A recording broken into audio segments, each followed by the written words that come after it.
El olor a diésel quemado y a café recalentado era el perfume de mi vida.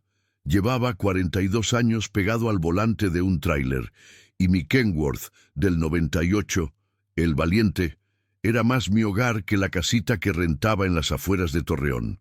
Las arrugas en mi cara no eran de vejez, sino mapas de carreteras recorridas, de soles que queman el asfalto y de noches en vela vigilando la carga.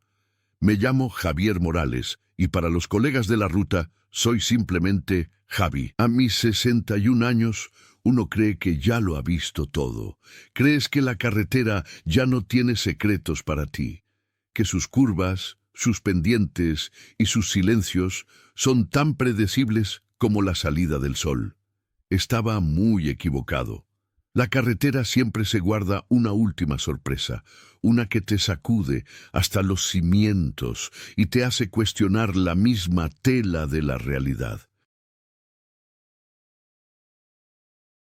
Mi sorpresa tenía nombre y forma: un túnel en el corazón de la Sierra Madre Occidental, un agujero negro en el mapa de mi existencia que se tragó 24 horas de mi vida sin dejar ni un solo rastro, salvo un reloj que insistía en marcar el día equivocado y un alma que ya nunca volvería a ser la misma. Todo comenzó en una de esas chambas que parecen bendecidas desde el principio, una carga de equipo médico de alta tecnología, bien pagada, con destino a un hospital nuevo en Mazatlán. La ruta era larga, pero hermosa. Atravesar el Espinazo del Diablo, un tramo que le pone los pelos de punta a los novatos, pero que para un veterano como yo es casi poesía. El rugido del motor del Valiente era mi sinfonía, una promesa de que al final del camino estaba la recompensa, la colegiatura de mi hija Sofía. Ella era mi motor, mi verdadera carga preciosa. Estudiaba para ser doctora, mi muchacha. Cada factura que yo entregaba, cada kilómetro que devoraba, era un paso más para que ella cumpliera su sueño. Un sueño que mi difunta Isabel, su madre, habría aplaudido con el alma entera. Hablaba con Sofía cada noche, sin falta. Era mi ritual, mi ancla a la cordura en la soledad del camino. Su voz, siempre llena de preguntas sobre sus estudios, sobre sus pacientes imaginarios, era el combustible que mi espíritu necesitaba. El viaje desde Coahuila había sido tranquilo. El cielo, de un azul purísimo, se extendía sobre el desierto, y a medida que me adentraba en la sierra, los ocres y amarillos daban paso a un verde profundo y majestuoso. El aire se volvía más fresco, olía a pino y a tierra húmeda. Me sentía en paz. El Valiente roncaba como un león satisfecho, devorando el asfalto con una fiereza contenida. Yo le hablaba, claro que sí. «¿Qué tal, campeón? ¿Listo para bailar con las curvas?», le decía mientras acariciaba el tablero de madera gastada. Él me respondía con una vibración constante y leal. Llevábamos casi 2 días de camino, y según mi bitácora, todo iba en tiempo y forma. La entrega estaba programada para el miércoles por la mañana. Yo calculaba llegar el martes por la tarde, cenar unos buenos mariscos en el malecón, dormir como un rey en el camarote y presentarme fresco como una lechuga a primera hora. Un plan perfecto, como los cientos de planes que había ejecutado en mi carrera. Fue en la tarde del lunes, o lo que yo juraría por la memoria de mi santa madre que era la tarde del lunes, cuando vi la señal. Túnel de la Silenciosa, 10 kilómetros. No era el túnel más famoso de la ruta, no como los puentes colgantes que le dan su fama al Espinazo, pero sí uno de los más largos. Unos 3 kilómetros de oscuridad que te ahorraban casi 1 hora de curvas traicioneras. Lo había cruzado docenas de veces. Era un túnel viejo, de paredes de concreto sin pulir, que siempre parecían sudar, y con una iluminación amarillenta y enfermiza que parpadeaba a intervalos irregulares. Nunca me había gustado. Tenía una atmósfera pesada, opresiva. Don Eladio, un viejo colega ya retirado, solía decir que esos túneles viejos guardan los ecos de todos los que los han cruzado, y que si te quedas muy quieto, puedes oír los susurros de los que nunca salieron. Puras leyendas de trailero, me decía yo, para espantar a los pollos. Revisé los indicadores del Valiente, todo en orden. La temperatura del motor, estable. La presión del aceite, perfecta. El tanque de diésel, a más de 3/4. Sintonice la radio, buscando alguna estación de rancheras que me acompañara en la travesía subterránea. Encontré una que tocaba a José Alfredo Jiménez. Perfecto. El rey siempre era buena compañía. Subí el volumen. Sentí el poder de la voz del maestro llenando la cabina y me enfilé hacia la boca del túnel, una cicatriz oscura en la ladera de la montaña. El sol de la tarde me pegaba en el retrovisor, creando un destello anaranjado. Recuerdo haber pensado en Sofía, en que ya casi era hora de nuestra llamada diaria. Le contaría del paisaje, de cómo el sol pintaba las nubes. Le diría que la quería.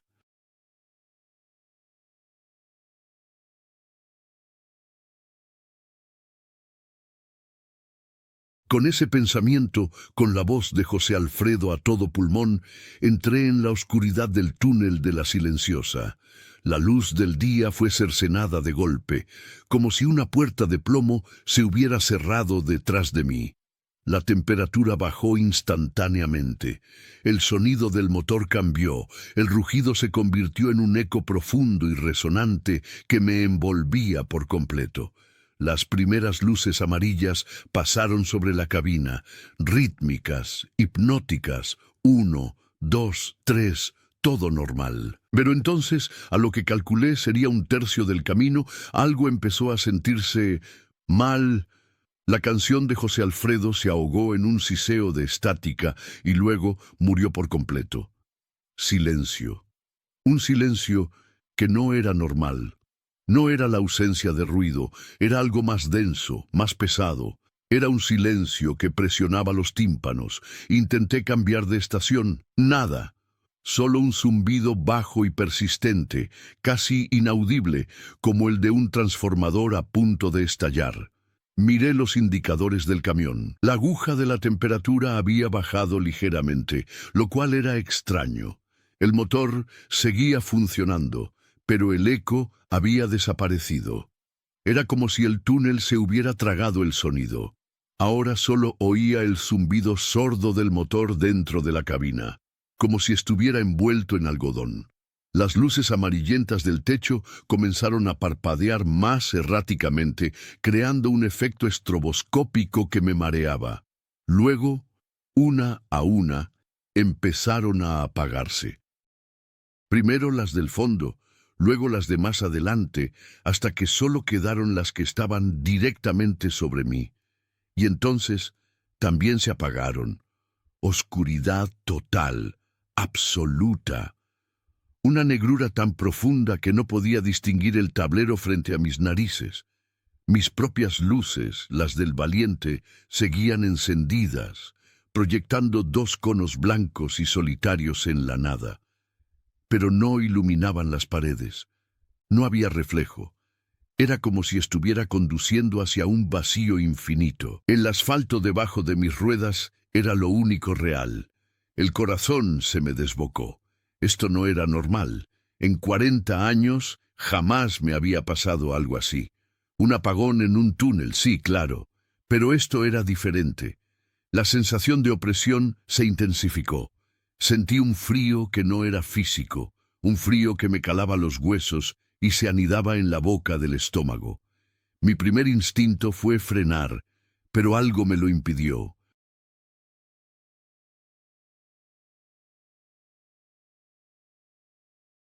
Una voz en mi cabeza, una mezcla de pánico y profesionalismo, me dijo que detenerme en medio de un túnel a oscuras era una sentencia de muerte. Tenía que seguir. Mantuve el pie firme en el acelerador, las manos aferradas al volante con tanta fuerza que los nudillos me dolieron. Mis ojos, bien abiertos, intentaban encontrar una referencia, una pared, una línea, algo, pero no había nada. Solo el asfalto que corría bajo mis luces. Los 3 kilómetros que debía medir el túnel se sintieron como 10, luego como 20. El tiempo se estiró, se volvió elástico y pegajoso. Empecé a sudar frío. ¿Y si me había equivocado de túnel? ¿Y si este era otro, uno sin salida? La mente te juega malas pasadas en la oscuridad.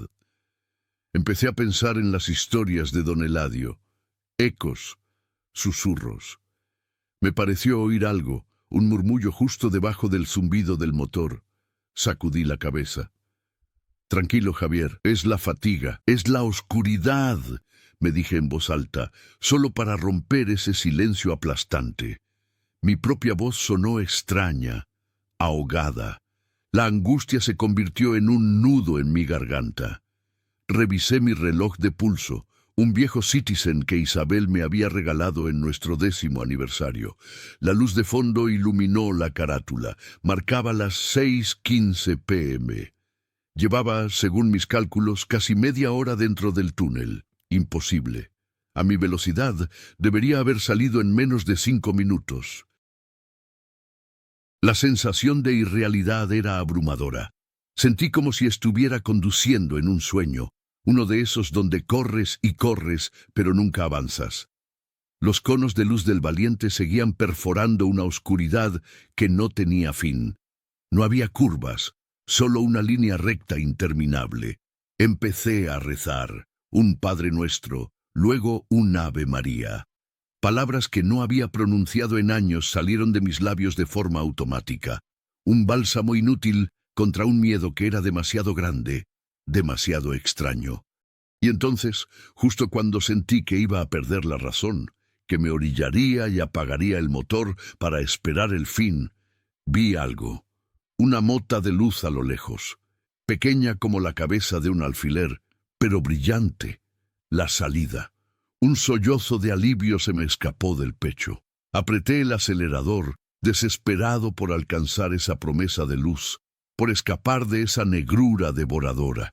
La mota de luz creció lentamente, muy lentamente, hasta convertirse en un círculo deslumbrante. Me cegó por un segundo, y cuando mis ojos se acostumbraron, salí del túnel. La luz del día me golpeó con la fuerza de una bofetada. Era intensa, blanca, muy diferente al sol anaranjado que había dejado atrás. Parpadeé, desorientado. El Valiente salió a toda velocidad del agujero negro y yo frené bruscamente, deteniéndome en el acotamiento unos 100 metros más adelante. El motor traqueteaba, como si también él estuviera protestando por la experiencia. Apagué el motor, y el silencio que siguió fue casi tan sobrecogedor como el del túnel. Pero este era un silencio bueno, un silencio lleno de vida. Oía el viento en los pinos, el canto de un pájaro a lo lejos. Estaba fuera, estaba a salvo. Me quedé un minuto entero con la frente apoyada en el volante, temblando. Mi camisa estaba empapada en sudor. «Ya pasó, Javier, ya pasó», me repetí una y otra vez. Levanté la vista y miré el paisaje. Era la Sierra Madre, sí. Los mismos pinos, las mismas montañas imponentes, pero algo no cuadraba. El sol estaba casi en el cenit, alto en el cielo. Imposible. Cuando entré al túnel, el sol estaba bajando, tiñendo el mundo de naranja. Ahora era una luz de mediodía. Sentí un escalofrío. Miré mi reloj, el Citizen de mi Isabel. La manecilla de la hora apuntaba a las 12. El segundero avanzaba, las 12:05 p.m. Parpadeé, confundido. Quizá el reloj se había descompuesto por alguna extraña razón magnética dentro del túnel. Me incliné y miré el reloj digital del tablero del Valiente. Sus números rojos y brillantes eran inequívocos. 12:06 p.m. Mi corazón dio un vuelco. Dos relojes no podían fallar de la misma manera al mismo tiempo. Saqué mi celular del bolsillo. La pantalla se iluminó. En la esquina superior, la hora, 12:07 p.m. Y debajo, la fecha, martes 14 de octubre. Tragué saliva. El aire se me atoró en los pulmones. No podía ser. Cuando entré al túnel era lunes 13 de octubre, alrededor de las 6 de la tarde. Era martes. Miré de nuevo la pantalla, como si al mirarla con más fuerza pudiera cambiar lo que decía. Martes. El día de mi entrega era mañana, miércoles, pero según mi teléfono, según los relojes, yo no había llegado un día antes. Había perdido casi 18 horas, o mejor dicho, había viajado en el tiempo. La idea era tan absurda, tan demencial, que solté una carcajada, una risa seca y sin alegría. Crucé un túnel y al salir, mi mundo estaba adelantado por casi un día entero. El gancho de mi historia, el anzuelo que me había atrapado, apenas comenzaba a clavarse en mi carne. La verdadera oscuridad no estaba en el túnel, sino en la explicación que mi mente se negaba a aceptar. El silencio después de mi propia risa hueca fue ensordecedor.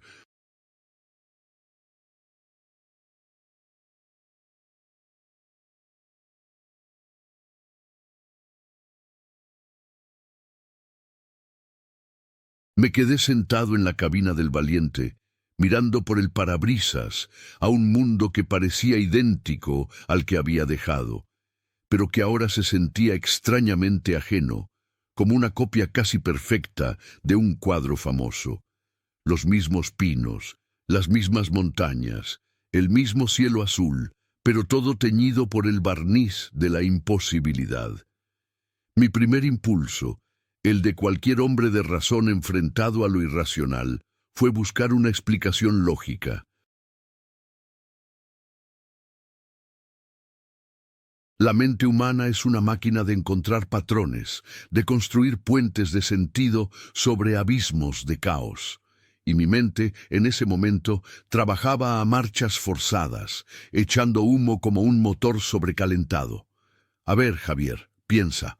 Me ordené en voz alta, mi voz todavía temblorosa. Piensa como si estuvieras arreglando una falla del motor, paso a paso.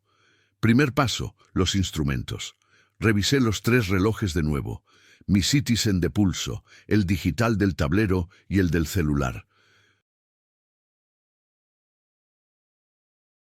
Todos coincidían con una precisión de minutos. Era mediodía del martes. ¿Podrían haberse descompuesto los 3? El Citizen era de cuarzo, el del tablero dependía de la batería del camión y el del celular se sincronizaba por satélite. La probabilidad de que los 3 fallaran simultáneamente de la misma manera era astronómica, más improbable incluso que la idea de un túnel devorador de tiempo. Descartado. Segundo paso, yo. Me habría quedado dormido. ¿Pude haber sufrido algún tipo de desmayo o episodio de amnesia? Tal vez me orillé antes del túnel, vencido por el cansancio del lunes por la tarde, y dormí hasta el mediodía del martes sin darme cuenta.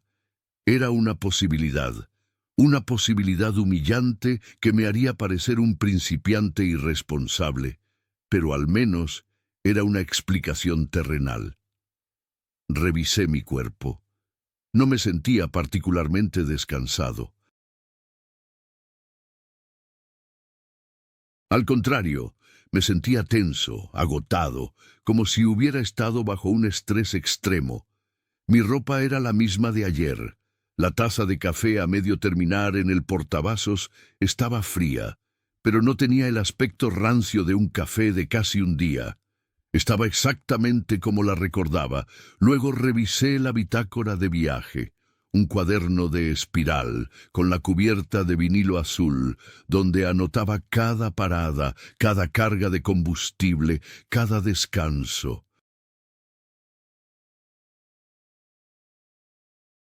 Era mi Biblia profesional, un documento que podía ser requerido por la empresa o la Policía Federal. La abrí en la última página escrita. Mi letra, Una caligrafía apretada y masculina describía la salida de Durango esa misma mañana.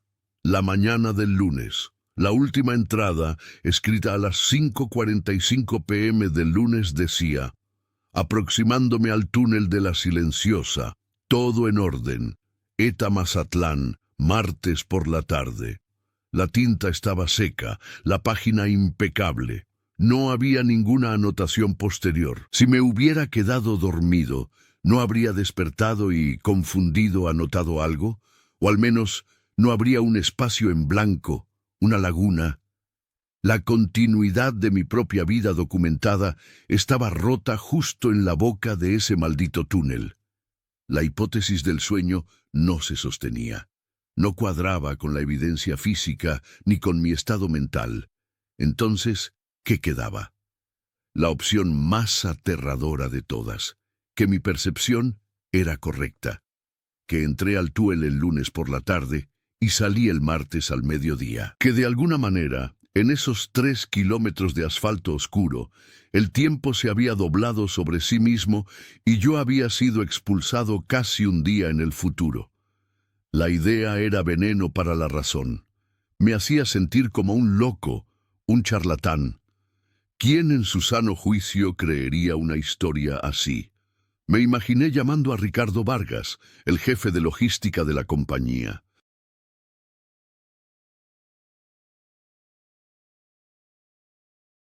Un hombre joven, de unos 30 y tantos, con un título de maestría colgado en la pared de su oficina y una fe ciega en los sistemas GPS y las hojas de cálculo. Un hombre que veía a los traileros de la vieja escuela como dinosaurios, necesarios, pero problemáticos. ¿Qué tal, Ricardo? Habla Javier. Fíjate que tuve un pequeño contratiempo. Me metí a un túnel y me robó un día. Sí, así como lo oyes, pero no te preocupes, la carga está bien. Solo que el universo decidió jugar una broma y ahora es martes. Me despedirían en el acto, me mandarían a un examen toxicológico y a una evaluación psiquiátrica.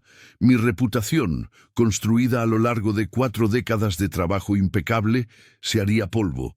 El pánico volvió a subirme por el esófago, un sabor amargo a bilis y miedo.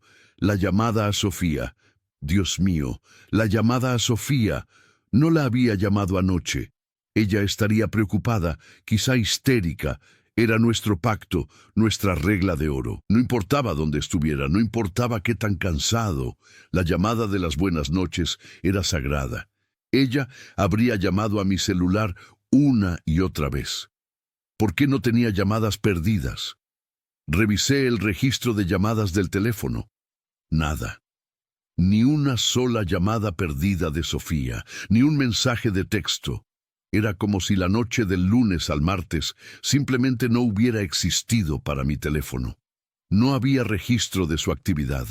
La última llamada realizada era a ella, el domingo por la noche. Me quedé mirando la pantalla, sintiendo cómo se me helaba la sangre. Esto era más profundo, más extraño de lo que pensaba. No era solo que yo hubiera saltado en el tiempo, era como si mi existencia y la de mi pequeña burbuja tecnológica se hubiera puesto en pausa. Necesitaba hablar con alguien, necesitaba una voz humana que no fuera la mía. Pero, ¿con quién? ¿Con Sofía? No podía asustarla así, no por teléfono.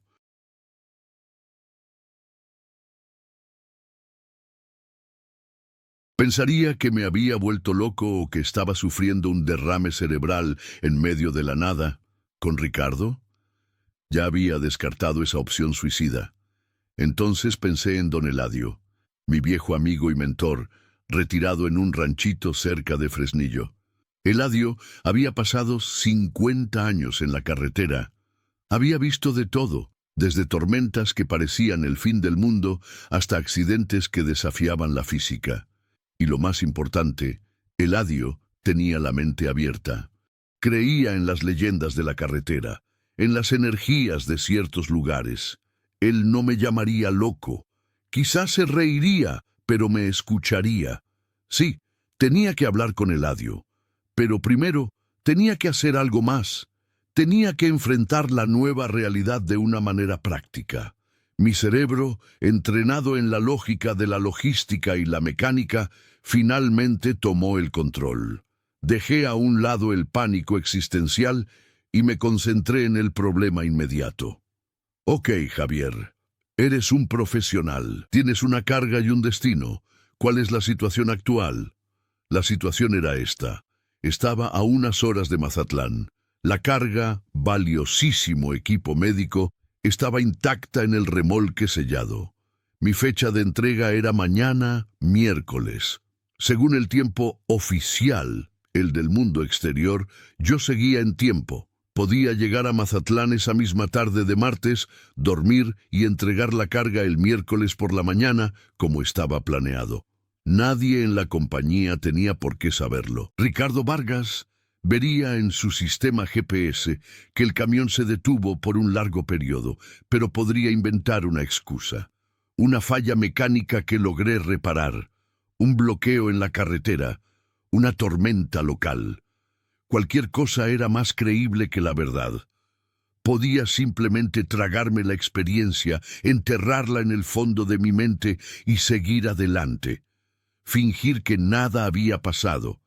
Era la opción más segura, la más inteligente. Protegería mi trabajo, mi reputación. Evitaría preguntas incómodas y miradas de lástima, pero mientras consideraba esa opción, una sensación de náusea me invadió. Sería una mentira, y no cualquier mentira. Sería una traición a mí mismo, a mi propia experiencia.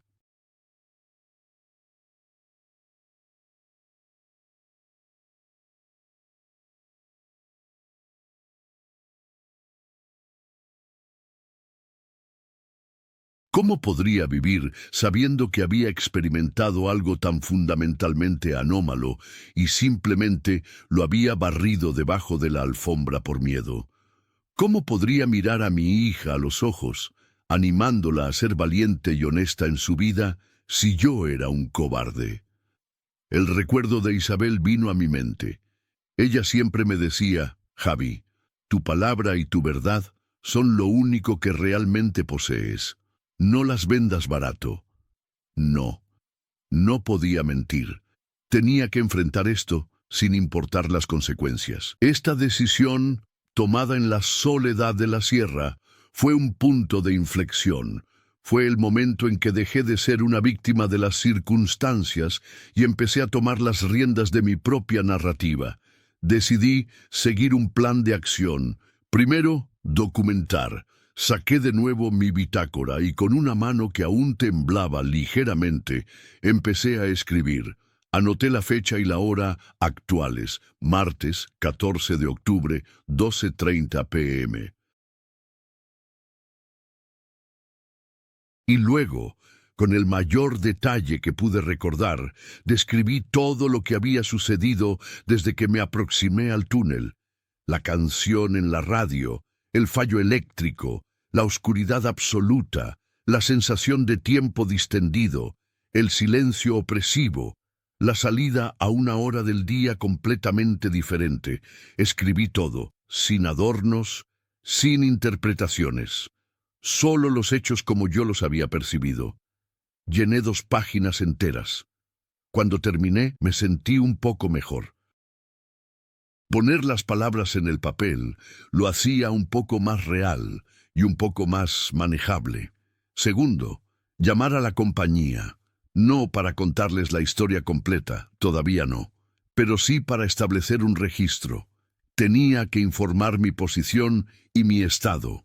Respiré hondo, busqué el número de la oficina de logística y marqué. El teléfono sonó 2 veces antes de que una voz joven y eficiente contestara. Logística y Transporte Rápido del Norte. Buenos días. Buenos días. Habla Javier Morales, Unidad 73. ¿Podría comunicarme con Ricardo Vargas, por favor? Un momento, por favor. La musiquita de espera llenó la línea. Un contraste absurdo con el drama que yo estaba viviendo. Unos segundos después, la voz de Ricardo, siempre un poco impaciente, sonó en mi oído. «Vargas». Ricardo, habla Javier Morales. Javier, ¿algún problema? Te veo detenido en el sistema. Llevas casi una hora parado en el espinazo del diablo. ¿Todo bien con el motor? Su tono era cortante, como si mi parada fuera una ofensa personal. Respiré hondo. Hubo... Hubo un incidente, Ricardo, al cruzar el túnel de la Silenciosa. Tuve que detenerme justo a la salida para revisar el vehículo y a mí mismo. ¿Un incidente? ¿Qué tipo de incidente? ¿Golpeaste algo? ¿La carga está bien? La preocupación en su voz era puramente económica. La carga está perfecta. El sello está intacto. El camión parece estar bien también. Fue algo extraño. Un apagón total dentro del túnel. Me desorientó por completo. Necesitaba un momento para recuperarme. Elegí mis palabras con cuidado. No era una mentira, pero tampoco era toda la verdad. Era una verdad parcial, un aperitivo. Hubo un silencio al otro lado de la línea. Pude imaginar a Ricardo frunciendo el ceño, mirando la pantalla de su computadora. Un apagón. Ok. ¿Y estás bien para continuar? Tu ETA sigue siendo para mañana por la mañana. No quiero retrasos con este cliente, Javier. Es importante. Estoy bien para continuar. Llegaré a Mazatlán esta tarde, como estaba previsto. Mañana a primera hora estaré en el hospital para la entrega. Más te vale, Morales. Mantente en movimiento. Y cualquier otra desorientación, repórtala de inmediato. Colgó sin despedirse. Dejé caer el teléfono en el asiento del copiloto. La conversación me había dejado un sabor metálico en la boca. Ricardo no era un hombre de matices. Para él, el mundo era binario, o las cosas estaban en orden o no lo estaban. Mi incidente caía en una categoría que su mente no podía procesar, pero había hecho lo correcto. Había creado un registro oficial del evento, por vago que fuera. Era una pieza más en el rompecabezas que estaba construyendo. Ahora venía la parte más difícil. Tenía que ponerme en marcha, conducir hacia la civilización y encontrar un lugar desde donde pudiera llamar a don Eladio.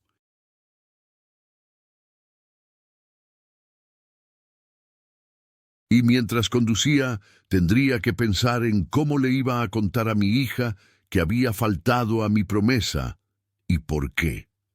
El rugido del valiente al encenderse de nuevo sonó diferente. Ya no era solo el sonido de un motor. Era el sonido de mi propia determinación, arrancando de nuevo después de una parada en el lugar más extraño de la tierra.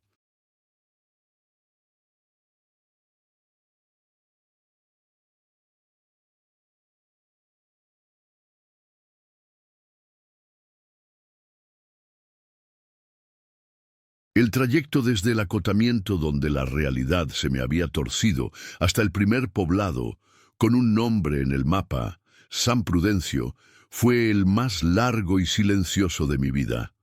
Aunque el motor del valiente rugía con su familiar potencia, dentro de mi cabeza reinaba un silencio atronador, el eco de una pregunta sin respuesta. Cada kilómetro que pasaba, cada curva que tomaba, sentía la mirada de las montañas sobre mí, como si fueran testigos milenarios de mi insignificante y confuso drama.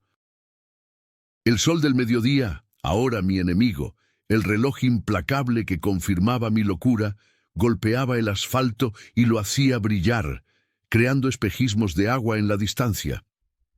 ¿Era mi experiencia en el túnel también un espejismo? Una alucinación producida por la fatiga, el estrés, la soledad de la carretera. La idea volvía una y otra vez, seductora en su simplicidad, pero mi instinto, esa brújula interna forjada en millones de kilómetros, me decía que lo que había vivido era real, tan real como el volante bajo mis manos y el olor a pino que entraba por la ventanilla. San Prudencio no era más que una mancha en el mapa, un puñado de casas de adobe y techos de lámina agrupadas alrededor de una gasolinera, una iglesia con el campanario a medio terminar y un restaurante de carretera cuyo letrero descolorido prometía la mejor machaca de la sierra.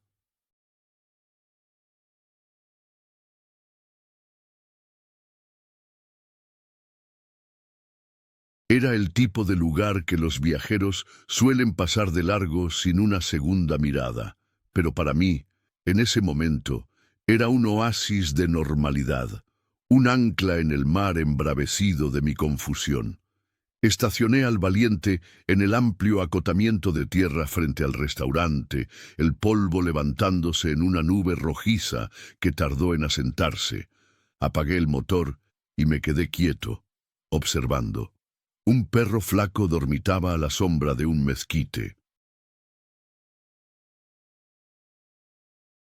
Dos hombres con sombreros de paja conversaban apoyados en una camioneta destartalada.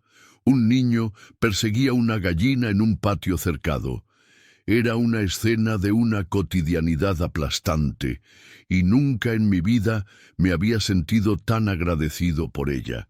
Cada detalle mundano era una prueba de que el mundo seguía girando, de que la vida continuaba con su ritmo predecible, incluso si la mía se había descarrilado. Necesitaba dos cosas, un café cargado y un teléfono público. No quería usar mi celular para la llamada a don Eladio. Era una superstición estúpida, quizá, pero sentía como si mi teléfono estuviera contaminado por el evento, como si fuera un testigo poco fiable.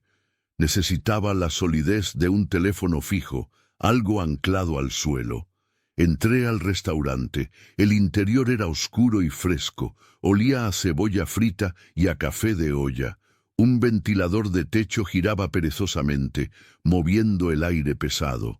Había unas pocas mesas de formica y sillas de metal. Detrás de una barra de madera, una mujer de unos 50 años, con el cabello negro recogido en un chongo apretado y una mirada amable pero cansada, secaba un vaso con un trapo. «Buenas tardes», dije, mi voz sonando más ronca de lo que esperaba. «Buenas», respondió ella sin levantar la vista. «¿Qué le servimos, jefe?» «Un café negro, por favor, bien cargado y... ¿de casualidad tendrán un teléfono público?» Levantó la vista entonces, y sus ojos oscuros me examinaron por un segundo. Supongo que mi aspecto no era el mejor. La camisa arrugada, la cara pálida, los ojos inyectados en sangre por la tensión. «El café se lo sirvo en la mesa.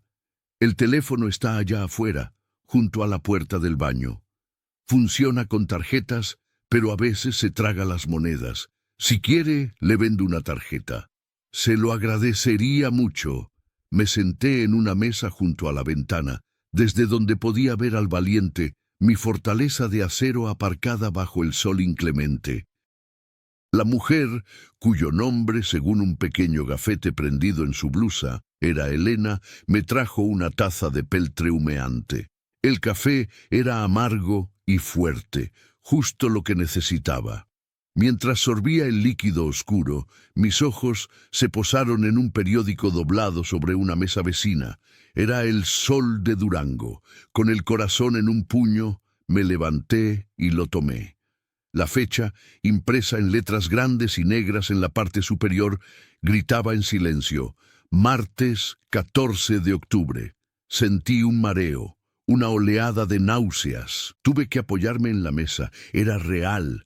Oficialmente, irrevocablemente real. Había perdido un día. Elena se acercó, su rostro mostrando una genuina preocupación. «¿Se siente bien, señor?» Se puso pálido de repente. Sí, estoy bien», mentí, forzando una sonrisa. «Es solo el cansancio del camino, una ruta larga». Ella asintió, pero su mirada seguía siendo escrutadora. «Ustedes, los traileros, se dan unas friegas de aquellas. Mi esposo también era trailero. Siempre le decía que esa vida no era de Dios». Hubo una nota de tristeza en su voz que me llegó al alma. «Su esposo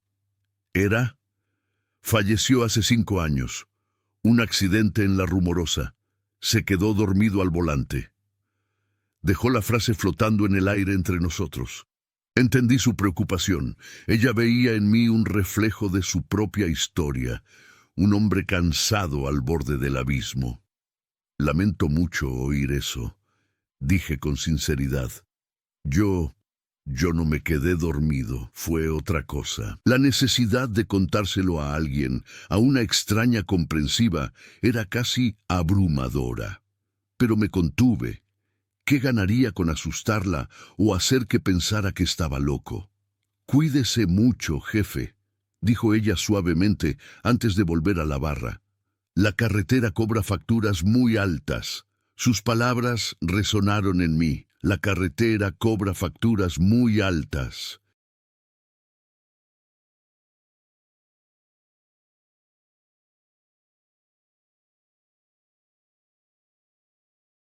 ¿Qué factura me estaba cobrando a mí? ¿Era este el precio por 40 años de devoción, de soledad, de ausencias? Pagué el café y la tarjeta telefónica y salí al sol cegador. El teléfono público, una reliquia de otra época, estaba justo donde Elena había dicho. El metal quemaba al tacto. Introduje la tarjeta, escuché el tono y marqué el número del rancho de Eladio, un número que sabía de memoria.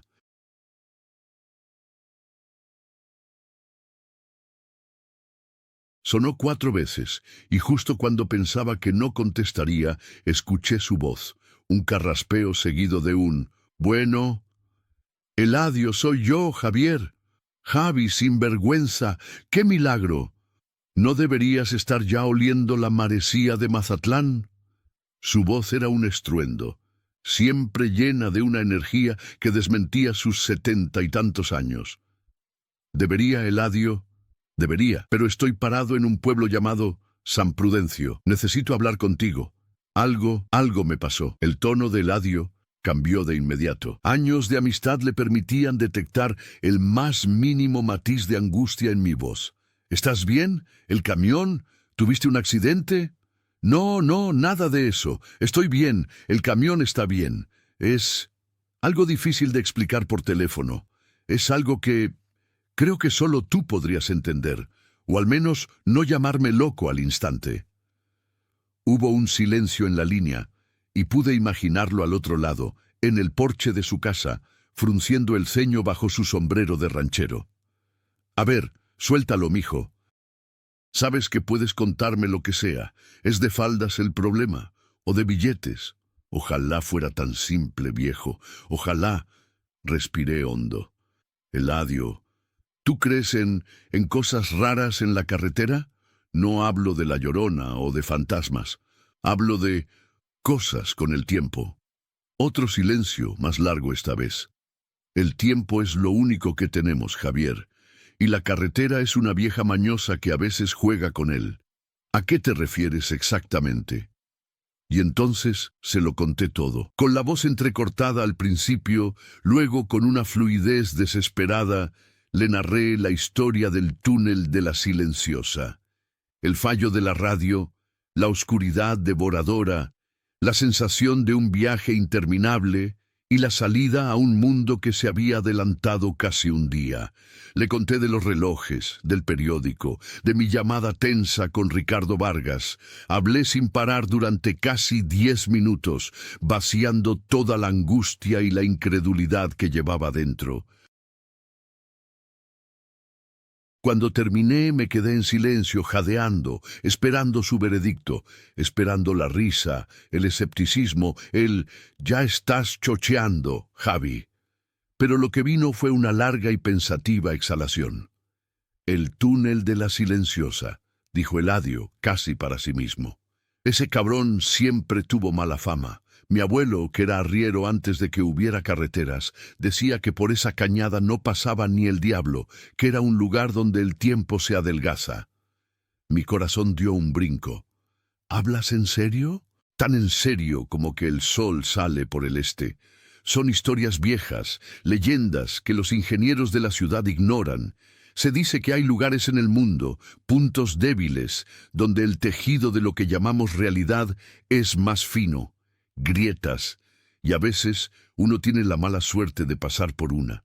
No eres el primero al que le oigo una historia rara sobre ese túnel, Javi. Hace años, un compadre me juró que entró de día y salió de noche, pero solo unos minutos después. A él, el tiempo se le encogió. A ti, se te estiró. Escuchar sus palabras fue como un bálsamo. No me estaba llamando loco. Me estaba ofreciendo un marco, una leyenda, algo a lo que aferrarme.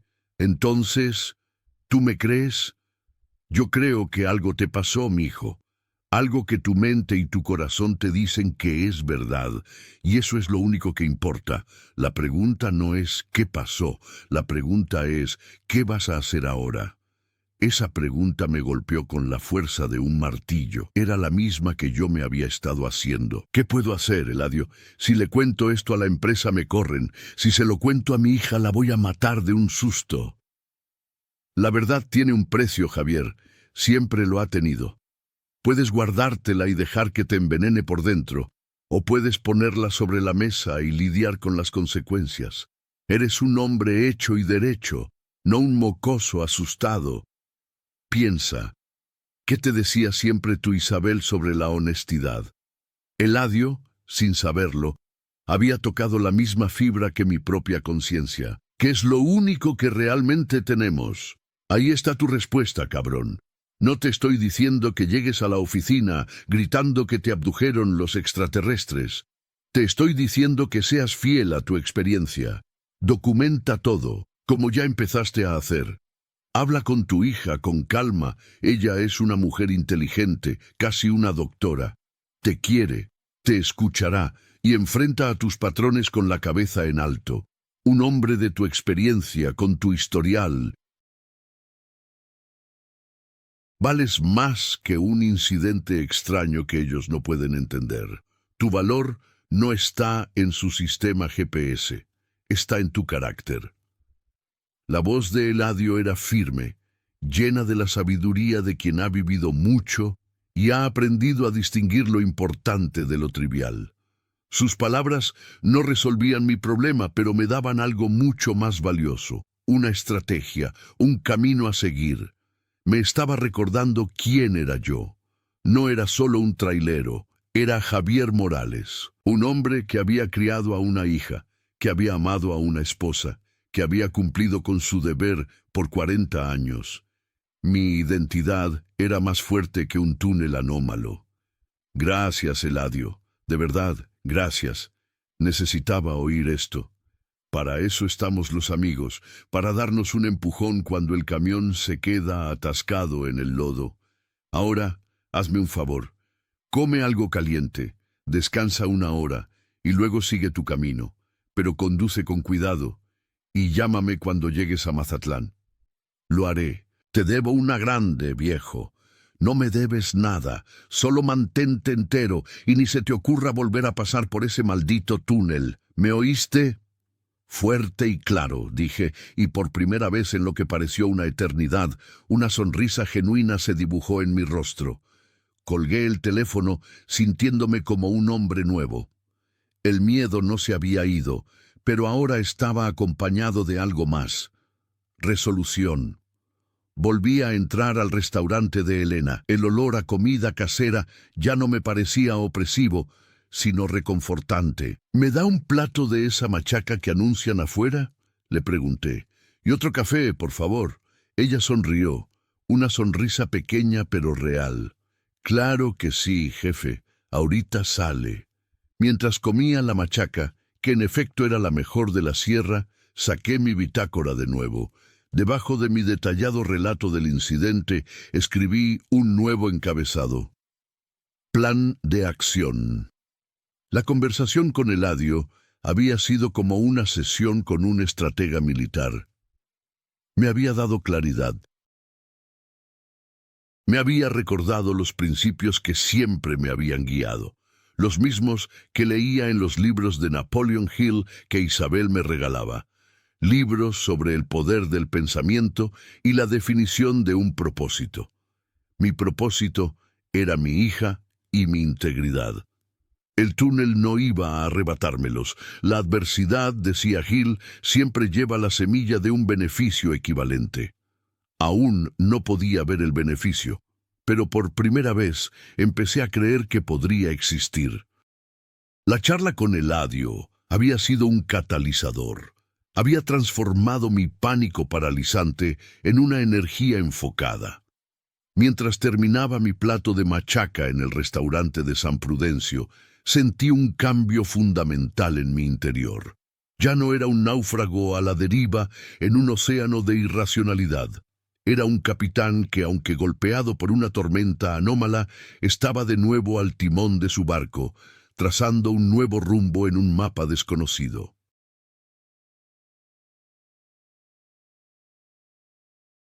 El miedo seguía ahí, un pasajero silencioso en la cabina, pero ya no estaba al volante. Ahora, el que conducía era yo, armado con un plan nacido de la necesidad, forjado en la sabiduría de un viejo amigo y cimentado en los principios que habían regido mi vida. El plan era sencillo en su concepción, pero sabía que sería increíblemente difícil en su ejecución. Tenía 3 fases. La primera, que ya había comenzado, era la documentación meticulosa. Cada detalle, cada sensación, cada discrepancia debía ser registrada. Mi bitácora ya no era solo un registro de viaje, se había convertido en el testimonio de mi cordura, en la prueba material de mi experiencia subjetiva. Saqué un bolígrafo y, con la calma que da tener un propósito, añadí más detalles a mi relato. La descripción del silencio del túnel, la ausencia de reflejo de mis faros, la extraña falta de llamadas perdidas de Sofía en mi celular.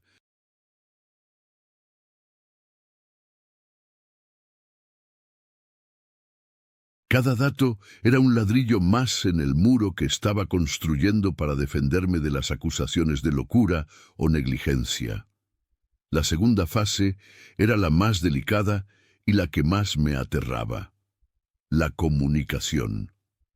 Tenía que hablar con Sofía. No podía retrasarlo más. Cada hora que pasaba sin que ella supiera de mí era una tortura para ella y una falta de respeto de mi parte. Pero, ¿cómo empezar esa conversación?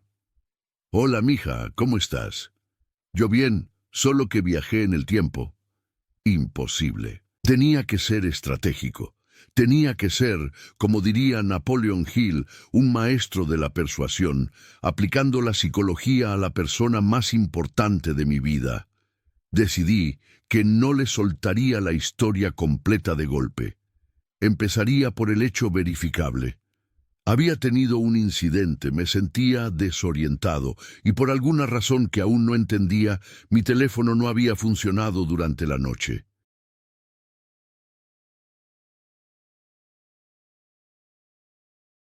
Me centraría en mi estado, en mi preocupación, para que su reacción inicial fuera de empatía, no de incredulidad. La verdad completa podría esperar a que estuviéramos cara a cara. La tercera fase era la confrontación profesional. Tenía que enfrentar a Ricardo Vargas y a la empresa, pero no como un acusado, sino como un profesional informando de un suceso anómalo que afectó su desempeño. Mi estrategia no sería tratar de convencerlos de lo imposible. Sería presentarles un caso basado en la evidencia, mi impecable historial de 42 años, el registro de mi llamada informando del incidente, mi detallada bitácora y, si era necesario, un informe médico. Esta última idea surgió mientras planeaba. Si ellos iban a cuestionar mi estado mental, yo me les adelantaría, buscaría un médico y me haría un chequeo. Un informe de un profesional de la salud declarando que estaba física y neurológicamente sano sería un arma poderosa en mi arsenal. Demostraría que no estaba borracho, ni drogado, ni sufriendo un derrame. Dejaría la extrañeza del evento como una variable inexplicable, pero mi condición como una constante verificable.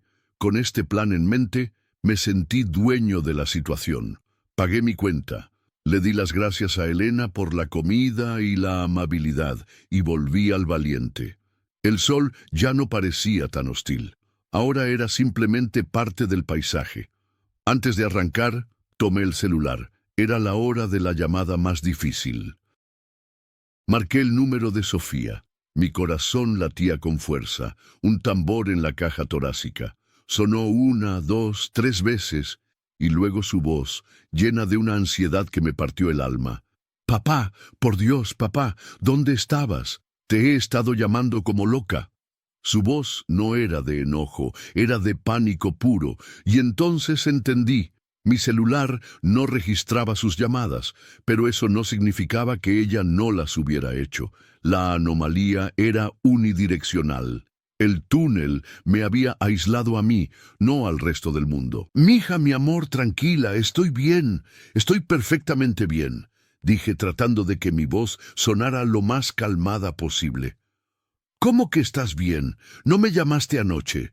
Es la primera vez que no llamas en... nunca.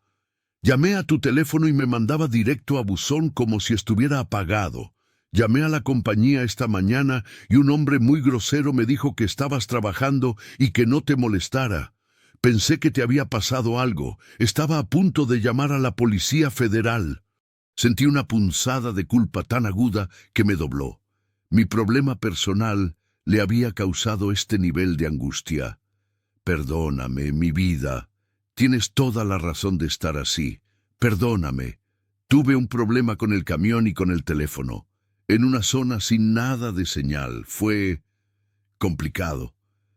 «¿Qué problema, papá? ¿Estás bien? ¿No te sientes mal? La presión...» Su mente de estudiante de medicina ya estaba repasando diagnósticos. «Estoy bien. Físicamente estoy perfecto. Solo fue un incidente muy extraño en la carretera. Me dejó muy sacudido, mija, y por alguna razón mi teléfono se quedó muerto por horas. De verdad, lo siento tanto por haberte preocupado». Pude oír cómo respiraba hondo, intentando calmarse. Ok, papá. Lo importante es que estás bien. ¿Dónde estás ahora?» «En un pueblito en la sierra. Se llama San Prudencio. Voy en camino a Mazatlán. Llegaré esta tarde». «¿Seguro que estás bien para manejar? Suenas raro, cansado». «Lo estoy, pero voy a estar bien, te lo prometo. Oye, mi amor, cuando nos veamos, tengo que contarte algo. Algo muy extraño que me pasó. No quiero hacerlo por teléfono porque no quiero asustarte más». Hubo una pausa. «¿Extraño cómo?» «Extraño de verdad, pero no es nada malo en el sentido de que estoy a salvo. Es solo difícil de creer. Confía en mí, ¿sí? Te llamaré en cuanto llegue a Mazatlán esta tarde». «Ok, papá, confío en ti. Pero por favor, cuídate mucho, vete despacio, y si te sientes mareado o algo, detente de inmediato y llámame». «Lo haré, doctora Morales», dije, intentando inyectar un poco de normalidad en la conversación. Ella soltó una risita débil. «Te quiero, pa. Y yo a ti, mi vida, más que a nada en este mundo». Colgué y me sentí agotado, pero también aliviado. La primera parte de la fase 2 estaba completa. Había establecido contacto y preparado el terreno para la verdad. La culpa por haberla asustado me pesaba, pero era un peso necesario. Ahora, a la tercera fase. Antes de continuar hacia Mazatlán, necesitaba ejecutar mi idea del chequeo médico. Busqué en el mapa de mi celular. San Prudencio era demasiado pequeño para tener una clínica, pero el siguiente pueblo, a unos 50 kilómetros, El Salto, era más grande. Debía haber un centro de salud o un médico particular. Arranqué el motor del Valiente y me puse en marcha. El paisaje ya no me parecía amenazante.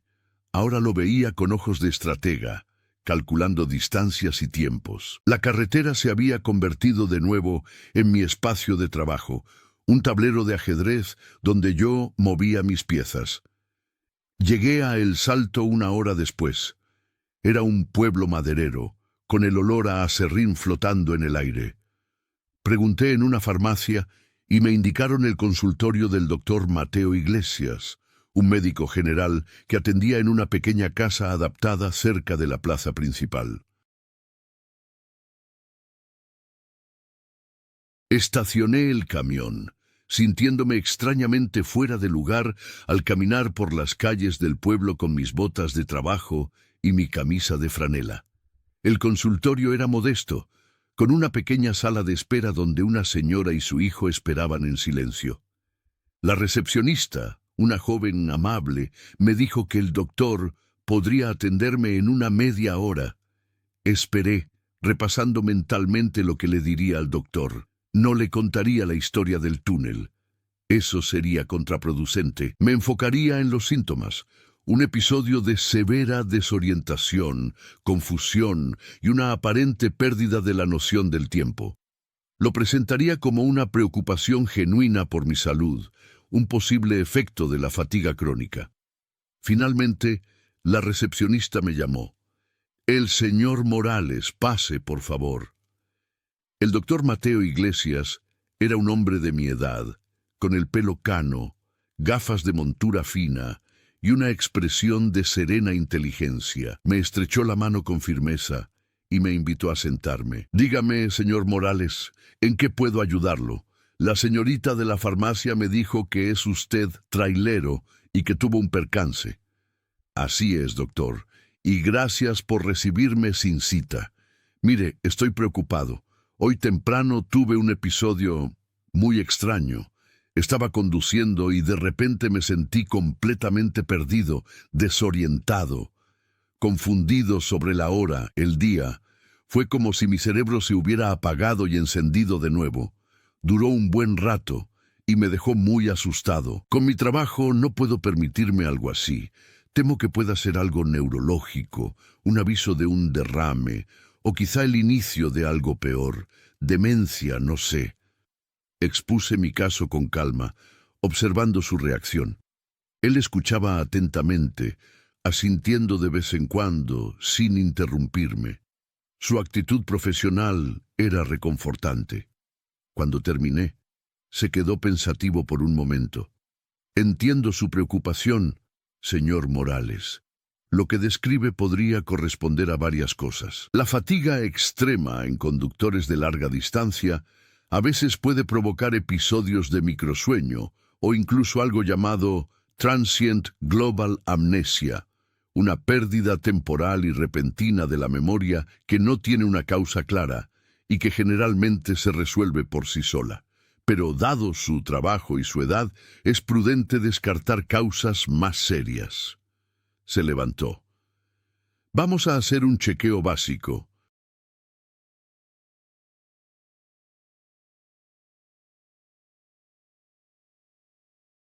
«Le tomaré la presión, escucharé su corazón y sus pulmones, y haré algunas pruebas neurológicas simples, reflejos, coordinación, memoria a corto plazo. ¿De acuerdo?» «Perfectamente, doctor». Durante los siguientes 20 minutos me sometí a su examen. Me revisó los reflejos con un martillito de goma.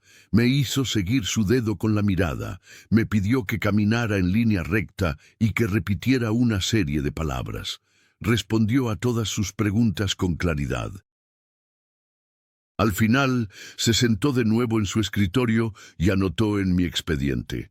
«Bueno, señor Morales», dijo finalmente, mirándome por encima de sus gafas.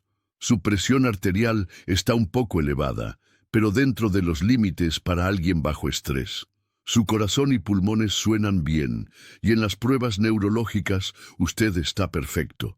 Alerta, orientado, con buena coordinación y sin déficits aparentes».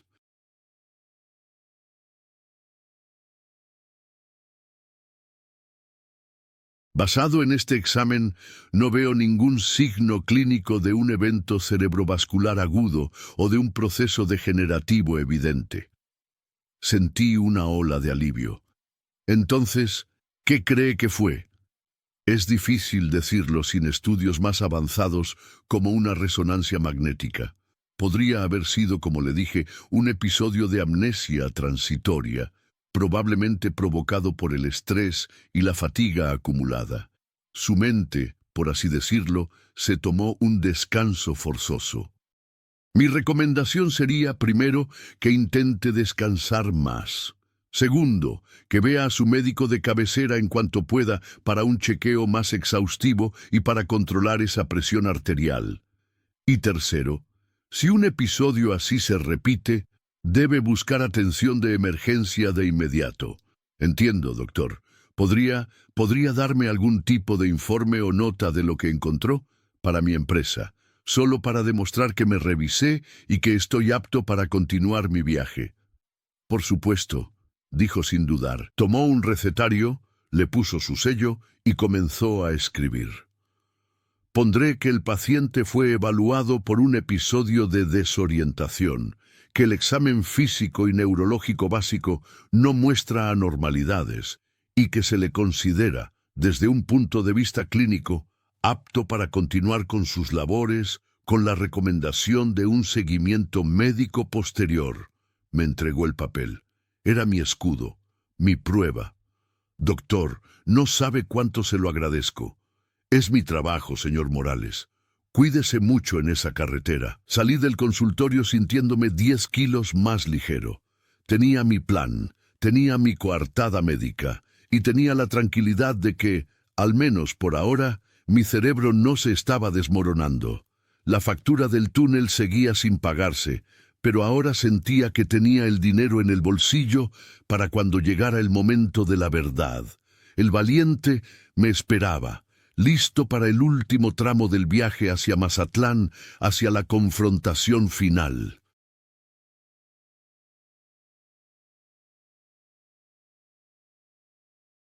El resto del viaje a Mazatlán transcurrió en una especie de trance concentrado. El paisaje de la sierra, con sus barrancos vertiginosos y sus bosques de pinos, se sucedía por la ventanilla, pero mi mente estaba en otro lugar. Repasaba una y otra vez mi plan, los posibles escenarios de la conversación con Ricardo Vargas, las palabras exactas que usaría. Era como un abogado preparando su caso para el juicio más importante de su vida. La nota del doctor. Iglesias estaba cuidadosamente doblada en el bolsillo de mi camisa, un talismán de papel que me infundía una extraña calma. El valiente, fiel compañero devoraba los kilómetros sin queja. Su motor, un ronroneo constante que era la banda sonora de mi determinación. Llegué a las afueras de Mazatlán cuando el sol comenzaba a descender sobre el Pacífico, pintando el cielo con los mismos tonos anaranjados y violetas que yo recordaba de la tarde anterior, o de la tarde de hacía 2 días, según mi propia y trastornada línea temporal. La belleza del atardecer era casi dolorosa, un recordatorio de un orden natural que yo sentía haber violado. Llamé a Sofía en cuanto estacioné en el patio de una pensión para traileros que conocía bien, un lugar seguro y relativamente tranquilo. Ya llegué, mija. Estoy en Mazatlán, sano y salvo. ¡Ay, qué bueno, papá! Su alivio era palpable. Ya estaba empezando a preocuparme de nuevo. Te dije que todo estaría bien. Escucha, mañana por la mañana entrego la carga. En cuanto termine, me buscaré un hotelito decente para descansar de verdad. ¿Te parece si nos vemos para comer? Quiero verte y hablar con calma. Claro que sí, papá. Tú solo dime dónde y a qué hora. Y por favor, descansa, duerme bien. Lo haré, mi amor. Te quiero. Yo también te quiero. Colgar el teléfono fue como cerrar un capítulo. Había logrado contener la situación con ella, por ahora. Mañana sería el día de la verdad. Esa noche, en el camarote del valiente, apenas dormí. Mi mente era un torbellino de pensamientos, recuerdos del túnel mezclados con ansiedades sobre el futuro. Di vueltas y vueltas en la litera estrecha, el sonido de las olas rompiendo a lo lejos un murmullo constante. A la mañana siguiente me levanté antes del alba. Me di una ducha en los baños de la pensión, me afeité con cuidado y me puse una camisa limpia. Quería parecer profesional, impecable. A las 8 en punto, maniobré al valiente por las calles de Mazatlán hasta llegar al Hospital Nuevo.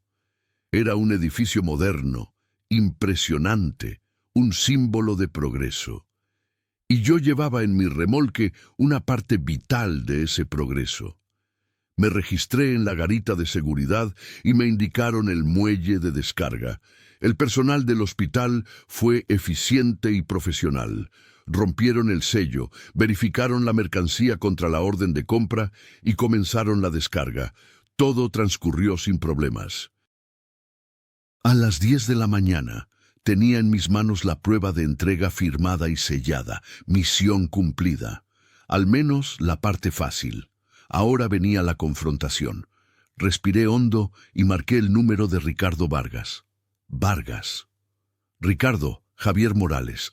La entrega en Mazatlán está completada. Tengo el acuse de recibo firmado. Bien, dijo, su tono tan desprovisto de emoción como siempre. Era lo que esperaba. Inicia tu viaje de regreso. Tienes una carga de camarón congelado para recoger en Los Mochis mañana por la mañana. Sobre eso, Ricardo, necesito que hablemos. Preferiría hacerlo en persona. Estaré de vuelta en la central de Torreón en 2 días, pero es importante. Hubo una pausa cargada de irritación. ¿Importante sobre qué, Morales? Si es sobre un aumento, olvídate. Los números no dan. No, no es sobre dinero. Es sobre el incidente en el túnel del que te hablé. Hay más detalles que necesitas saber. Afectan mi informe de viaje y mi bitácora. Pude oír un suspiro al otro lado. Mira, Javier, no sé qué juego estás jugando. Tu GPS mostró una parada no autorizada de casi 18 horas. Luego arrancaste y llegaste a tiempo. Para mí, caso cerrado. Lo que sea que hiciste en tu tiempo libre, no quiero saberlo, mientras no afecte la carga. Tu bitácora la ajustas y ya está. Ponle reparaciones mecánicas o lo que quieras.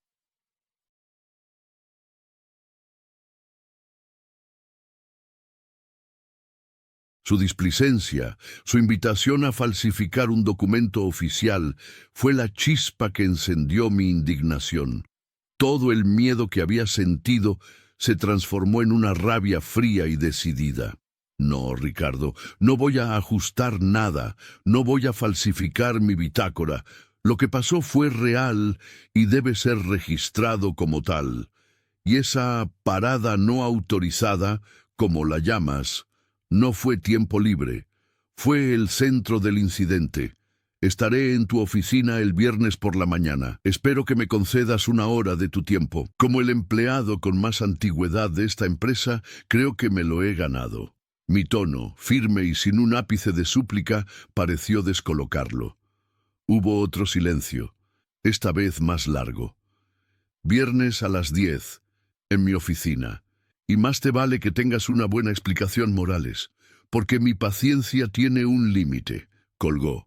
Me quedé con el teléfono en la mano, el corazón martilleando. La suerte estaba echada.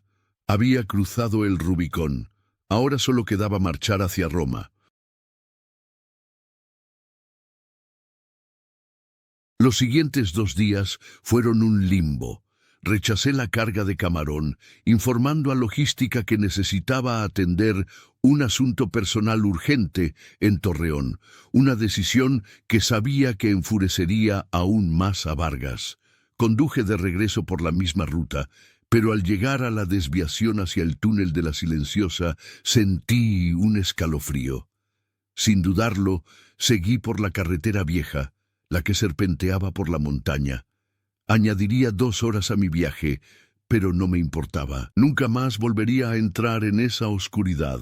Fue un acto simbólico, una declaración de que yo tenía el control. El viernes por la mañana, a las 9:45, estacioné al valiente en el patio de la empresa en Torreón. Me sentía como un gladiador entrando al Coliseo. Caminé hacia el edificio de oficinas, mi bitácora en una mano, la nota del doctor en la otra. La recepcionista me miró con una mezcla de curiosidad y lástima. «El señor Vargas lo está esperando», dijo en voz baja. La oficina de Ricardo era exactamente como la recordaba, impersonal, ordenada, con su título de maestría enmarcado en la pared justo detrás de su cabeza. Estaba sentado detrás de su enorme escritorio de cristal, tecleando en su computadora. No levantó la vista cuando entré. «Siéntate, Morales», dijo, sin dejar de teclear. Me senté en la silla frente a él y esperé en silencio. Era un juego de poder, y yo no iba a ser el primero en hablar. Pasaron 2 minutos que se sintieron como horas. Finalmente, cerró su laptop y me miró, sus ojos fríos y analíticos. «Bien, tienes mi atención. Te escucho. ¿Cuál es esta historia tan importante que no podía esperar?» Con la mayor calma que pude reunir, puse mi bitácora abierta sobre su escritorio. «Quiero que leas mi entrada del martes 14 de octubre». Él la miró con desdén, pero leyó. Su expresión pasó de la impaciencia al desconcierto y luego a la incredulidad. Leyó mis 2 páginas de descripción detallada del evento en el túnel. Cuando terminó, levantó la vista, una ceja arqueada. «¿Esto es una broma? ¿Un túnel que te roba el tiempo? ¿Qué es esto, Javier? ¿El guión de una película de ciencia ficción?» «Es la verdad, Ricardo. Es lo que me pasó». Soltó una carcajada, un sonido agrio y desagradable.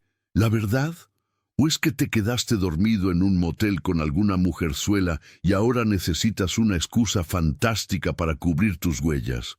O peor, te metiste en problemas, te emborrachaste y perdiste un día entero. No bebo en servicio, y lo sabes. Llevo 42 años en esta empresa sin un solo incidente de ese tipo. Mi historial habla por mí». «Tu historial es bueno, no lo niego, pero la gente cambia, la gente se quiebra, y esta historia, Javier, esta historia es un disparate». «Puede parecerlo», admití, tan disparatado que, preocupado por mi propia salud mental, fui a ver a un médico en cuanto pude. Puse la nota del doctor Iglesias sobre la bitácora. «Aquí tienes su informe. Me hizo un chequeo neurológico completo. Estoy, según sus palabras, clínicamente sano y apto para trabajar. No estoy loco, ni enfermo, ni borracho». Ricardo tomó el papel y lo leyó. Su sonrisa se desvaneció. Frunció el ceño. Este era un dato que no encajaba en su narrativa de un viejo trailero irresponsable. Un médico de pueblo. Esto no prueba nada. Prueba que fui proactivo. Prueba que no estoy ocultando un problema de salud. Prueba que estoy enfrentando esta situación con la seriedad que merece. Me incliné hacia adelante, mi voz baja pero intensa.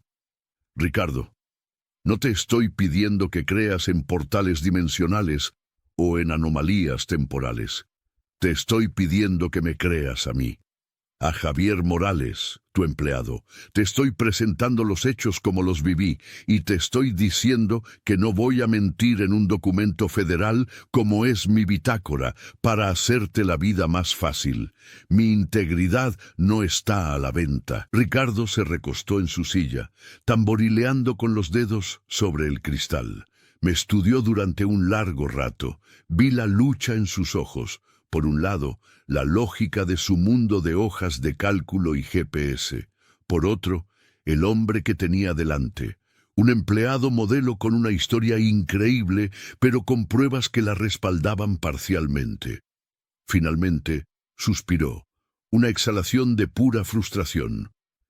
«Mira, Javier, aprecio tu franqueza, pero tienes que ver esto desde mi perspectiva. Tengo un cliente importante. Un conductor que desaparece del mapa por 18 horas y vuelve con una historia sobre un túnel mágico, un itinerario de regreso rechazado. ¿Cómo presento yo esto a mis superiores? ¿Cómo justifico esto en una auditoría? Lo justificas diciendo la verdad. Adjuntas mi declaración y el informe del médico a la bitácora. Creas un registro del incidente. Eso es lo que haría un gerente responsable. negó con la cabeza lentamente. No puedo hacer eso. Nos expondría a un riesgo inaceptable. Si algo te pasara en el futuro y se supiera que te dejamos seguir conduciendo después de un episodio como este, la compañía podría enfrentar una demanda millonaria. Eres un pasivo, Javier, un riesgo que no podemos correr. El aire se heló en la habitación. Entendí a dónde quería llegar. ¿Qué estás diciendo, Ricardo? Se puso de pie, un gesto de finalidad. Estoy diciendo que lamento mucho que te haya pasado esto, sea lo que sea. Y te agradezco tus largos años de servicio, pero a partir de este momento, tu contrato con Transportes Rápidos del Norte queda rescindido. La palabra rescindido cayó como una guillotina. 42 años de mi vida, borrados en un instante. Sentí un vacío en el estómago, pero también una extraña serenidad. Había venido preparado para esto. Era una de las posibles consecuencias de mi plan. Me levanté lentamente, recogí mi bitácora y la nota del doctor. Lo miré a los ojos. No había ira en mi mirada, solo una profunda decepción. Cometes un error, Ricardo, no por despedirme, sino por elegir el camino fácil en lugar del correcto. Espero que puedas dormir bien con esa decisión. Me di la vuelta y caminé hacia la puerta. Javier, dijo él, su voz un poco menos segura, tu liquidación será la que marca la ley, ni un centavo más. No respondí. Abrí la puerta y salí de la oficina, dejando atrás mi pasado. En el pasillo me crucé con otros traileros, hombres que conocía desde hacía décadas. Me miraron, notando la tormenta en mi rostro. No dije nada. Caminé con la cabeza en alto, atravesé el patio bajo el sol de Torreón y subí a la cabina del Valiente. Mi hogar, mi único refugio. Me despidieron. Después de toda una vida, me echaron a la calle por decir la verdad. El túnel no solo me había robado un día, me había robado mi trabajo, mi seguridad, mi futuro. En ese momento, sentado en la soledad de mi cabina, toqué fondo. Pero como dicen, solo cuando tocas fondo puedes empezar a impulsarte hacia arriba. Y yo, Javier Morales, aún no había dicho mi última palabra. La puerta de la oficina de Ricardo Vargas se cerró a mi espalda con un clic suave, un sonido insignificante que marcó el final de una era. 42 años. Toda mi vida adulta dedicada a esa empresa, a sus rutas, a sus cargas. Me había perdido cumpleaños de mi hija, aniversarios con Isabel, funerales de amigos, todo por cumplir con un horario, por entregar una mercancía a tiempo. Y todo se había evaporado en una conversación de 10 minutos, sacrificado en el altar del miedo corporativo y la negación de lo inexplicable. Mientras caminaba por el patio de la empresa, cada paso se sentía pesado, como si estuviera vadeando en lodo.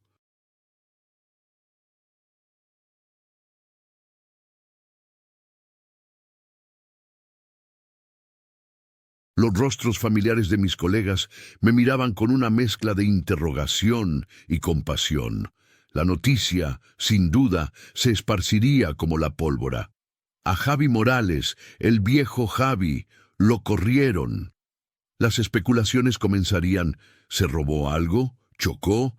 ¿Lo encontraron borracho? La verdad era tan extraña que nadie la adivinaría, y esa soledad, la de poseer una verdad incomunicable, era la carga más pesada de todas. Subí al Valiente y cerré la puerta. El interior de la cabina, mi santuario, olía a mí, a café, a diésel, a la débil fragancia del jabón barato de las duchas de carretera. Apoyé la frente en el volante frío y dejé que el peso de la situación me aplastara. El despido no era solo la pérdida de un sueldo, era la pérdida de una identidad. Yo era Javi, el trailero. Era mi definición, mi lugar en el mundo.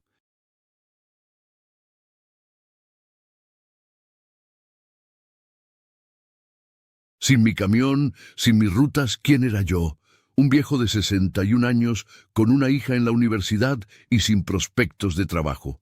La desesperación, un monstruo que había mantenido a raya con planes y estrategias, comenzó a asomar su fea cabeza, susurrándome al oído palabras de fracaso y de ridículo. ¿Ves? ¿De qué sirvió tu integridad?, parecía decir. Te dejó en la calle, solo y humillado. Saqué mi celular. Tenía que llamar a Sofía. Ella estaba esperándome para comer, para celebrar mi regreso. ¿Cómo le iba a decir que en lugar de un regreso triunfal había sido despedido? ¿Cómo le explicaría que el dinero para su próximo semestre de medicina ahora estaba en el aire? El pensamiento de su rostro decepcionado era un puñal en mi corazón. Marqué su número con dedos temblorosos. «Papá, ya terminaste. Muero de hambre». Su voz era pura alegría, un contraste brutal con mi estado de ánimo. Tragué saliva, intentando encontrar la fuerza para no derrumbarme. «Hola, mija, sí, ya terminé. Oye, ¿podemos cambiar el plan un poco? ¿Te parece si mejor vengo a tu departamento? Compramos algo en el camino, necesito hablar contigo en un lugar tranquilo». Su tono cambió instantáneamente. La intuición de una hija es una cosa poderosa. ¿Pasó algo? ¿En la reunión? Suenas terrible, papá. Hablaremos cuando llegue, ¿sí? No te preocupes, no es nada de salud. Solo es complicado. Llego en media hora. No le di tiempo a protestar. Colgué y arranqué el motor del Valiente por última vez dentro de ese patio. Al salir por la puerta principal, el guardia de seguridad, un hombre al que conocía desde hacía 20 años, me hizo una seña de interrogación. Solo negué con la cabeza y seguí adelante. Conducir por las calles de Torreón hacia el pequeño departamento que Sofía rentaba cerca de la Facultad de Medicina fue un acto de puro automatismo.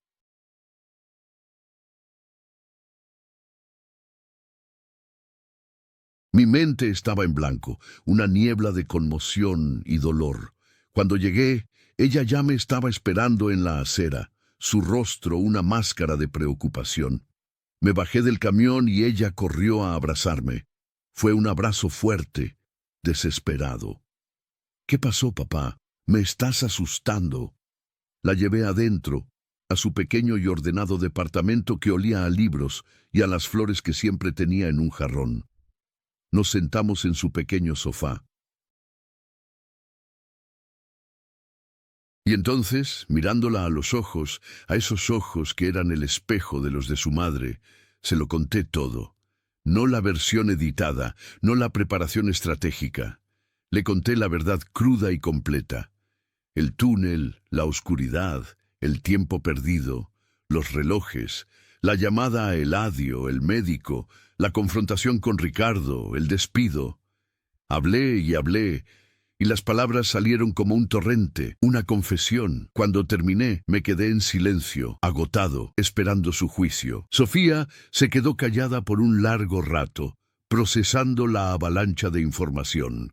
Sus ojos inteligentes, acostumbrados a analizar síntomas y diagnósticos, me estudiaban con una intensidad que nunca antes había visto.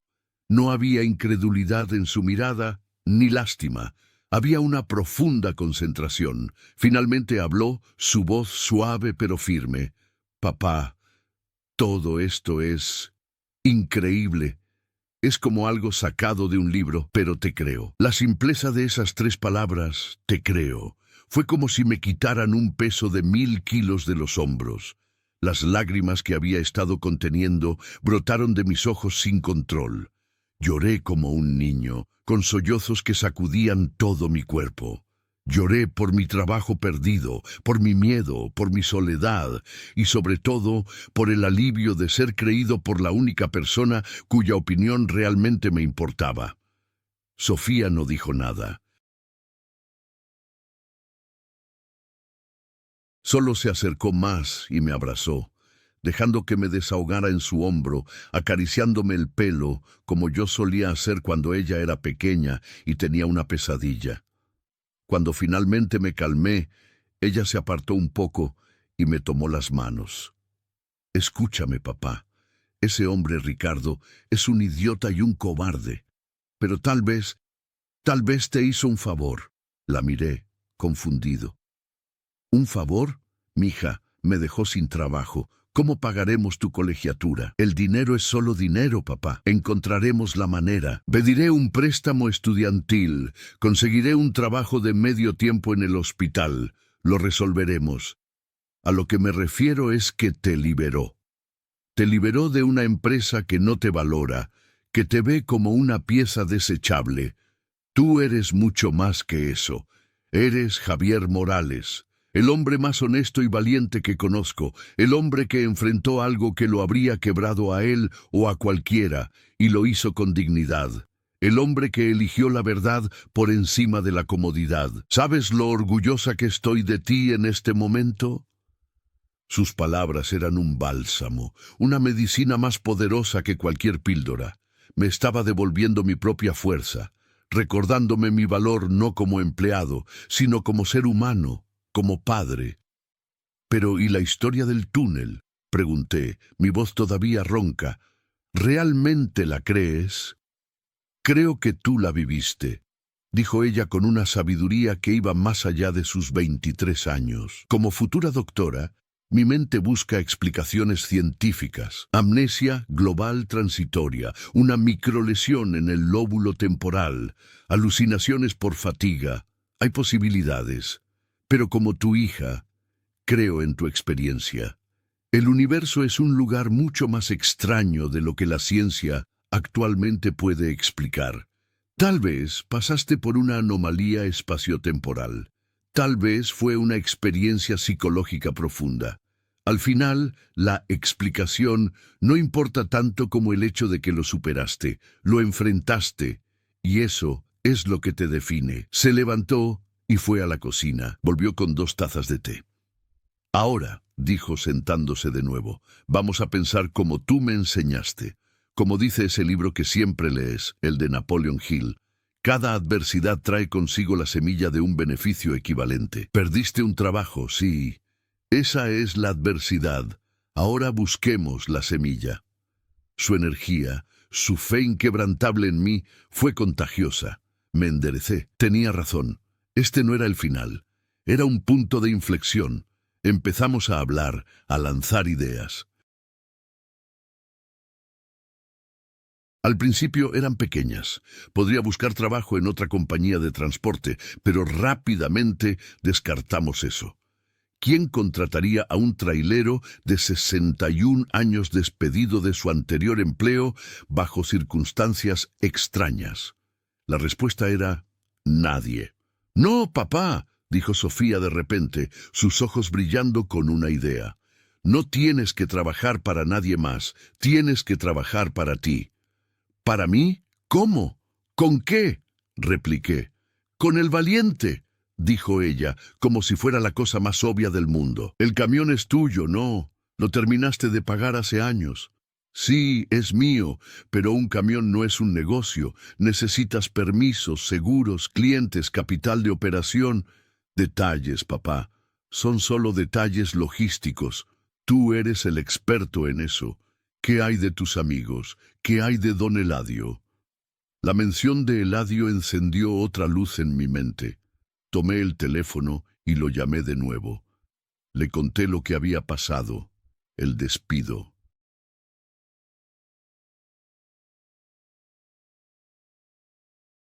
Su reacción fue una explosión de maldiciones dirigidas a Ricardo Vargas y a la empresa. «Ingratos, malagradecidos», gritó por el teléfono, «después de toda una vida. Pero ¿sabes qué, Javier? Tu hija tiene razón. Es lo mejor que te pudo haber pasado. Al diablo con ellos.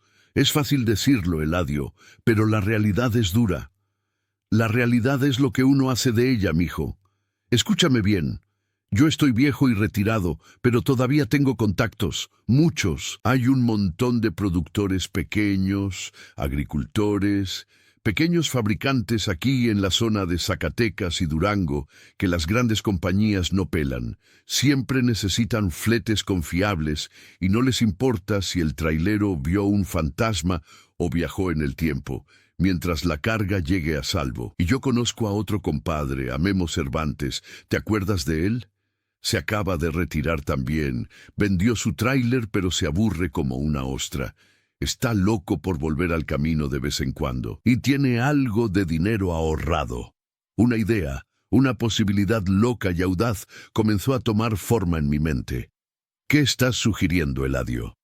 Estoy sugiriendo que formemos una cooperativa, cabrón. Transportes Los Viejones Confiables o algo así. Se rió. Tú pones el camión y la experiencia, yo pongo los contactos y ayudo con la logística desde mi rancho, y convencemos a Memo para que sea tu socio de relevo y le entre con una lana para el capital inicial. 3 viejos lobos de mar, demostrándoles a estos mocosos de maestría cómo se hacen las cosas de verdad. La idea era tan descabellada, tan audaz, que me dejó sin aliento. Pasar de ser un empleado despedido a ser un empresario independiente. Un socio, un fundador. Era un salto al vacío. Pero por primera vez en días sentí una oleada de emoción pura, no de miedo. ¿Crees que funcionaría?, pregunté casi en un susurro. Claro que funcionaría, porque no venderíamos fletes, Javier. Venderíamos confianza. Venderíamos la palabra de 3 hombres que juntos suman más de un siglo de experiencia en la carretera. Eso es algo que ninguna app ni ningún sistema de GPS puede ofrecer. Colgué el teléfono con Eladio y miré a Sofía. Ella había estado escuchando, una enorme sonrisa en su rostro. ¿Transportes Los Viejones Confiables?, dijo riéndose. Me encanta el nombre.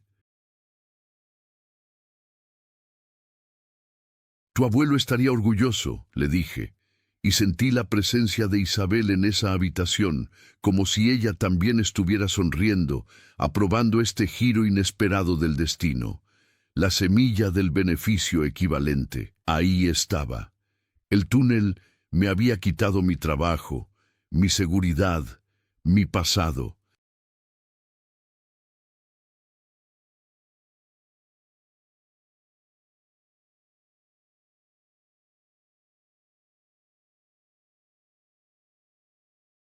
Pero me había dado algo mucho más grande a cambio. Me había obligado a salir de mi zona de confort, me había reunido con mi hija de una manera más profunda que nunca y me había abierto la puerta a un nuevo futuro, uno en el que yo sería mi propio jefe, dueño de mi propio destino. La adversidad no me había destruido, me había reinventado. Ya no era Javi, la víctima del túnel.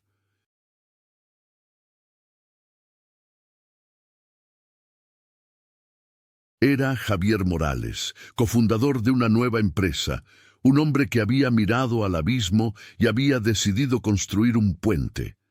El camino por delante sería difícil, incierto, lleno de riesgos, pero por primera vez sentía que estaba conduciendo en la dirección correcta, en una ruta que yo mismo había elegido. Los días que siguieron fueron un torbellino de actividad febril, una especie de renacimiento a los 61 años. La desesperación que me había atenazado en el patio de mi antigua empresa fue reemplazada por una energía que no había sentido en décadas. Era la energía de la creación, del propósito. Sofía, con la eficiencia de una futura cirujana, se convirtió en mi jefa de operaciones no oficial. Llenó cuadernos con planes de negocio, proyecciones financieras basadas en estimaciones que yo le daba y listas de tareas pendientes. Verla tan involucrada, tan ferozmente protectora de nuestro nuevo proyecto, fue el mayor regalo que la vida me pudo dar. El despido, que había amenazado con separarnos por la preocupación económica, en realidad nos había unido en una sociedad inquebrantable. Don Eladio, fiel a su palabra, se movió con la rapidez de un coyote. Hizo llamadas, desempolvó viejas agendas y empezó a tejer una red de contactos.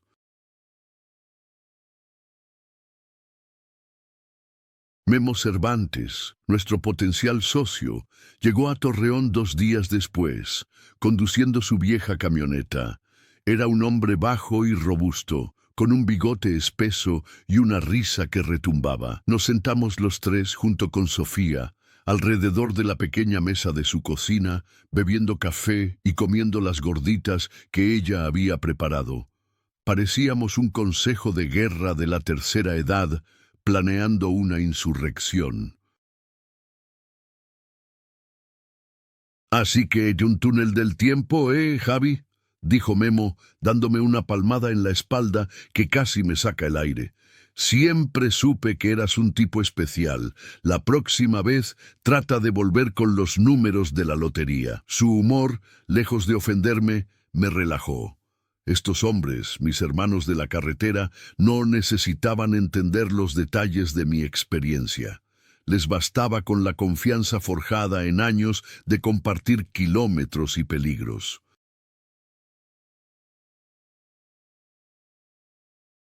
Les presenté el plan, una pequeña empresa de transporte de carga especializada enfocada en clientes desatendidos por las grandes corporaciones.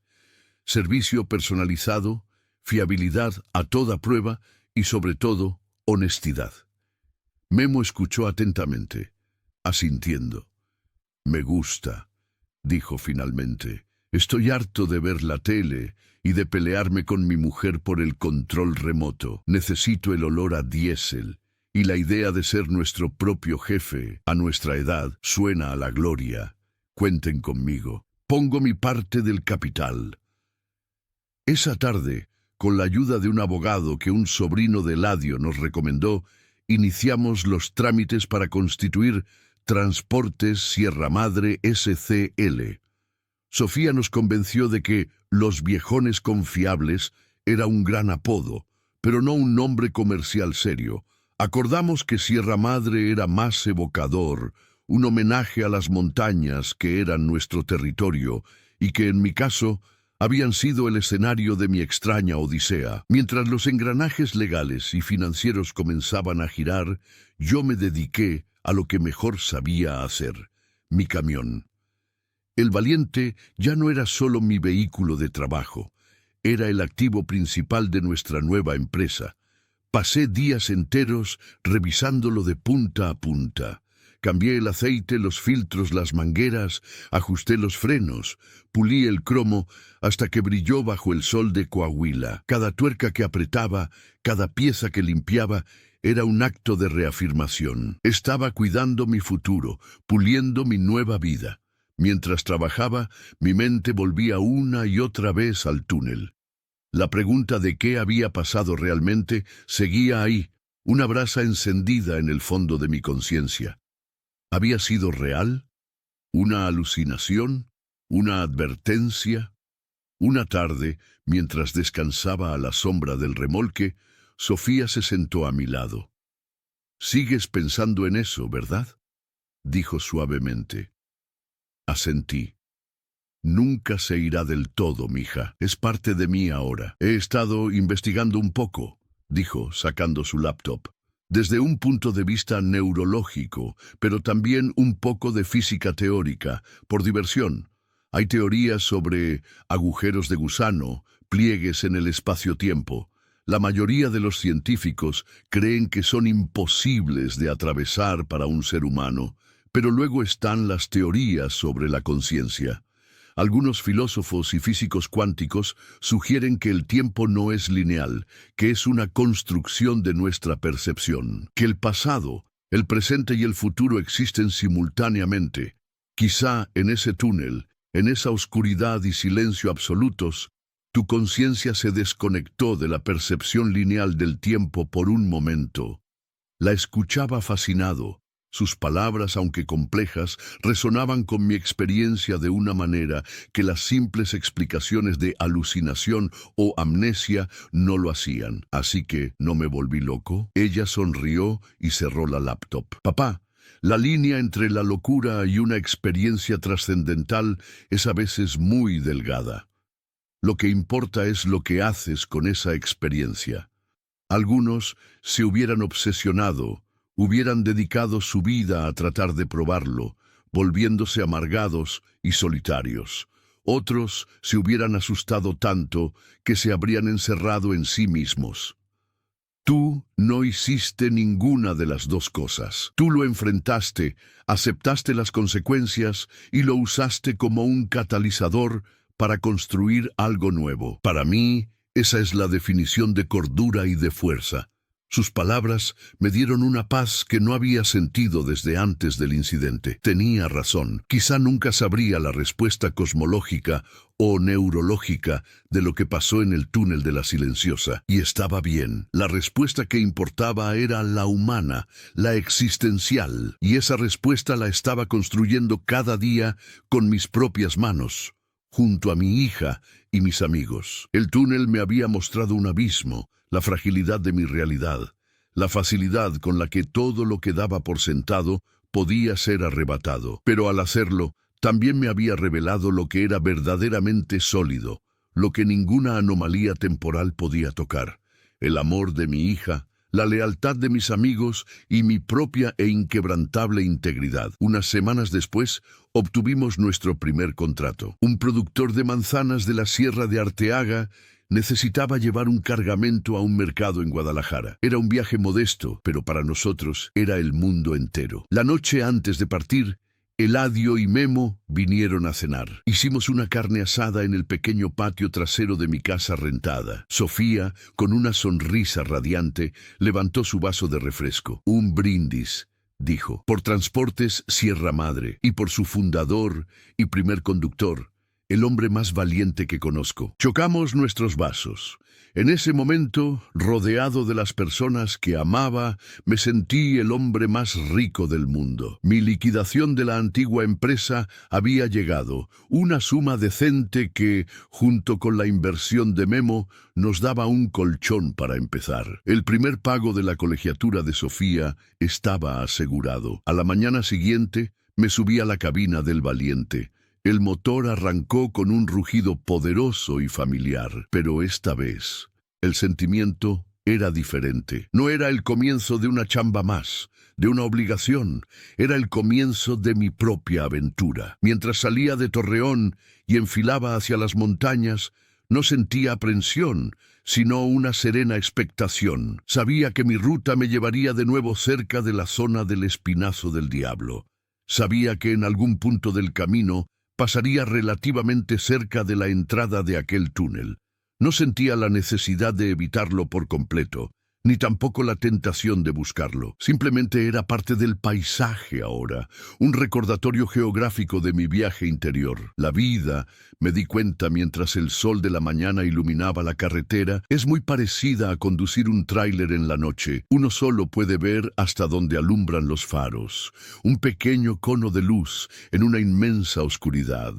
No puedes ver el destino final, ni las curvas peligrosas que te esperan kilómetros más adelante. Solo puedes confiar en tu experiencia, en tu vehículo, y seguir conduciendo, kilómetro a kilómetro, manteniendo las manos firmes en el volante. Mi experiencia en el túnel había sido como si, por un instante, todos los faros se hubieran apagado, dejándome en una negrura total y aterradora. Pero al salir, y tras el pánico inicial, me di cuenta de que el sol siempre vuelve a salir, y que la luz del amanecer, después de una noche tan oscura, es mucho más brillante y hermosa. Nunca sabré qué fuerzas cósmicas o psicológicas se alinearon en esos 3 kilómetros de asfalto bajo la montaña. Quizá, como decía Eladio, fue una grieta en el tejido del tiempo. Quizá, como sugería Sofía, fue un pliegue en mi propia conciencia. O quizá simplemente la carretera, esa vieja amante y maestra,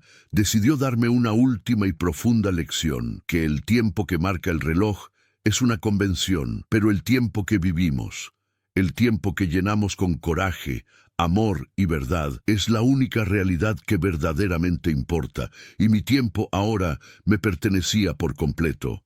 El reloj de mi cabina marcaba la hora correcta, y por primera vez en mucho tiempo, mi corazón también. Y esa, mi gente, es la historia de Javier Morales, Una historia que nos recuerda que a veces los mayores obstáculos en nuestro camino nos llevan a los destinos más inesperados y maravillosos. ¿Qué les pareció? ¿Alguna vez han tenido una experiencia extraña en la carretera, algo que no pudieran explicar? Déjenmelo saber en los comentarios. Me encanta leer sus historias. Y cuéntenme, ¿desde qué ciudad o país nos están viendo? Quiero mandarles un saludo y un fuerte abrazo en el próximo video. Si les gustó este relato, no olviden dejar su like, suscribirse al canal y compartirlo con sus amigos. Nos vemos en la próxima ruta. Cuídense mucho.